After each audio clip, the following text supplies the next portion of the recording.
Dans 7 ans, tu seras le 7e homme le plus riche du Nigeria. Il s'est effondré et a dit, « Je n'avais jamais entendu un prédicateur mentir jusqu'à présent. Comment quelqu'un comme moi peut-il devenir le 7e homme le plus riche du Nigeria? » Savez-vous que 7 ans plus tard, il est devenu le 7e homme le plus riche du Nigeria? Et il a dit que Dieu lui avait demandé de me donner 13 milliards de naira. C'est comme n'importe lequel d'entre nous qui peut prier 6 heures par jour. Les miracles qui vous suivront seront incroyables. Cela a été mon expérience. Quand j'étais maître dans l'église anglicane, je voyais des gens tomber sous l'onction. Ils étaient guéris. On m'accusait d'utiliser un pouvoir magique. Mais mon père dans le Seigneur leur a dit, « Non, il n'a aucun pouvoir magique. Ce petit garçon, aussi jeune soit-il, prie 6 heures par jour, chaque jour. Un jour viendra où il organisera un programme au stade d'Abba. Les aveugles verront, les boiteux marcheront, et vous serez tous là.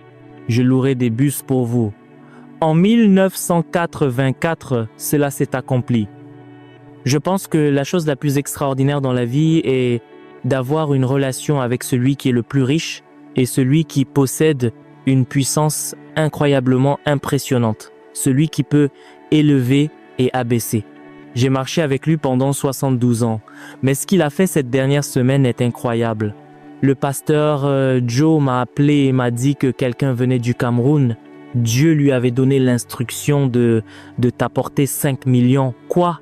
Le lendemain, un autre homme a appelé du Ghana et a dit que Dieu lui avait demandé de m'envoyer 7 millions. Le jour suivant, un autre homme est venu d'Abuja et a dit que Dieu lui avait demandé de me donner 6 millions. J'ai demandé à Dieu, essaies-tu de me gâter? Il a répondu, non, je veux seulement honorer ma parole. Le montant total s'est élevé à 50 millions et j'ai payé ma dîme au comité de construction. Je leur ai donné 5 millions pour continuer notre édifice. Notre bâtiment ne sera pas une maison construite à raison d'un parpaing par an.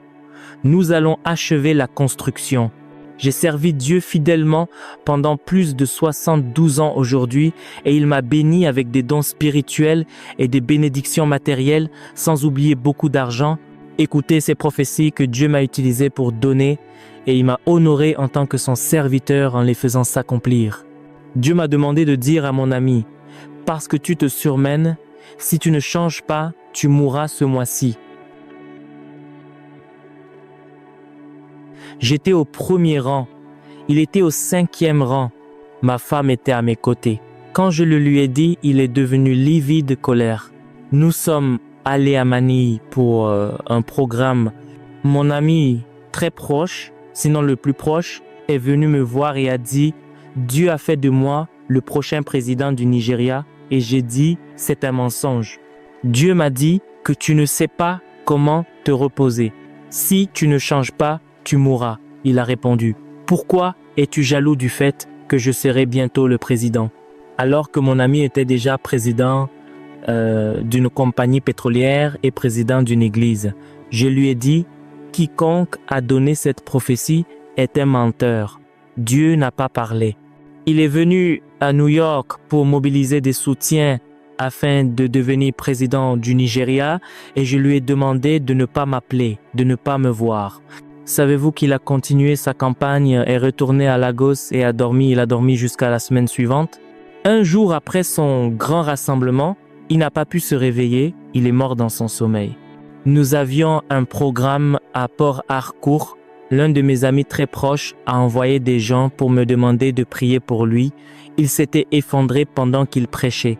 J'avais dit à ma femme, en revenant de Lagos cette nuit-là, lève tes 2 mains et dis à Dieu que si quelqu'un veut que je prêche, dis-lui que je ne viendrai pas. J'ai besoin de repos. Quand mon ami s'est effondré, ils sont venus me chercher et j'ai refusé d'y aller. En colère, il a repris sa voiture pour retourner à Abba. Il a garé la voiture, est sorti, s'est effondré et est mort. Nous avions une réunion à Ibadan, une réunion de 7 jours. Mon hôte m'a dit, moi je ne suis pas un faible comme toi. Je vais conduire jusqu'à Kano pour prêcher. Et j'ai dit, s'il te plaît, n'y va pas. Tu mourras en chemin. Il a répondu, je sais que tu es un prophète. Cette prophétie de ta part ne s'accomplira pas. Il a conduit lui-même. Vous savez, il est mort en chemin. Je vais partager avec vous les bénéfices de servir Dieu et vous montrer comment servir Dieu ne déçoit jamais. Je suis allé au ciel et je vais vous dire ce que Dieu m'a dit, mais j'ai d'abord un conseil pour vous. Pasteur qui est ici, je veux que vous m'écoutiez. Dieu ne reçoit pas le service d'hommes qui n'ont aucun respect pour la loi de la vie, qui est le travail et le repos. J'ai vu des gens mourir mystérieusement. Après ma confession de miracle, nous sommes partis pour mon village et là j'ai vu de grands panneaux partout avec mon nom. Je disais à ma femme, ces gens veulent m'attirer des ennuis. Un prédicateur qui ne travaille pas et ne se repose pas ne plaira pas à Dieu. Vous ne pourrez pas avoir la grâce d'accomplir ses instructions. À un moment donné, je suis tombé. Contrairement à mon habitude, j'avais peur de mourir. J'ai dit à Dieu, je suis allé au ciel 2 fois, laisse-moi être transféré au ciel. Et Dieu a dit, homme, ce n'est pas toi qui décideras de ce que je ferai de toi, retourne là-bas.